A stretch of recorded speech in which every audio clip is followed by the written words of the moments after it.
തദ്ദേശ തെരഞ്ഞെടുപ്പ് തോൽവി വിലയിരുത്താൻ സിപിഎം സംസ്ഥാന സമിതി യോഗം ഇന്നും നാളെയുമായി ചേരും. പരാജയ കാരണങ്ങൾ കണ്ടെത്താൻ വിശദമായ ചർച്ചകളുണ്ടാകും. തിരുത്തൽ നടപടികളും തീരുമാനിക്കും. ശബരിമല സ്വർണ്ണക്കൊള്ള, ഭരണവിരുദ്ധ വികാരം, ന്യൂനപക്ഷ വോട്ടുകളുടെ ചോർച്ച എന്നിവ തോൽവിക്ക് എത്രത്തോളം കാരണമായെന്ന പരിശോധനയും നടത്തും.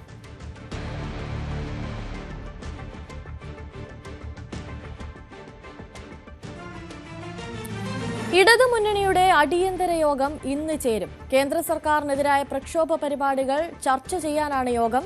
തൊഴിലുറപ്പ് പദ്ധതിയിലെ മാറ്റങ്ങൾ, ക്ഷേമ പെൻഷനിലെ കേന്ദ്രവിഹിതം കുടിശ്ശികയായത്, വായ്പാ പരിധി വെട്ടിക്കുറച്ചത് തുടങ്ങിയ വിഷയങ്ങൾ ഉയർത്തിയായിരിക്കും പ്രക്ഷോഭം.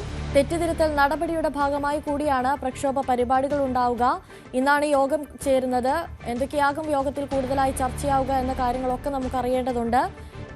ഇടതുമുന്നണിയുടെ അടിയന്തര യോഗമായിരിക്കും ഇന്ന് ചേരുക. കേന്ദ്ര സർക്കാരിനെതിരായ പ്രക്ഷോഭ പരിപാടികൾ, അതിനെപ്പറ്റിയായിരിക്കും പ്രധാന ചർച്ച എന്ന് വേണം കരുതണമെങ്കിൽ. മറ്റു കാര്യങ്ങൾ, തൊഴിലുറപ്പ് പദ്ധതിയിലെ മാറ്റങ്ങൾ, ക്ഷേമ പെൻഷനിലെ കേന്ദ്രവിഹിതം കുടിശ്ശികയായതും വായ്പാ പരിധി വെട്ടിക്കുറച്ചതുമൊക്കെയാണ് ചർച്ചാ വിഷയങ്ങളാകുന്ന മറ്റു കാര്യങ്ങൾ. മറ്റൊരു പ്രധാനപ്പെട്ട വാർത്ത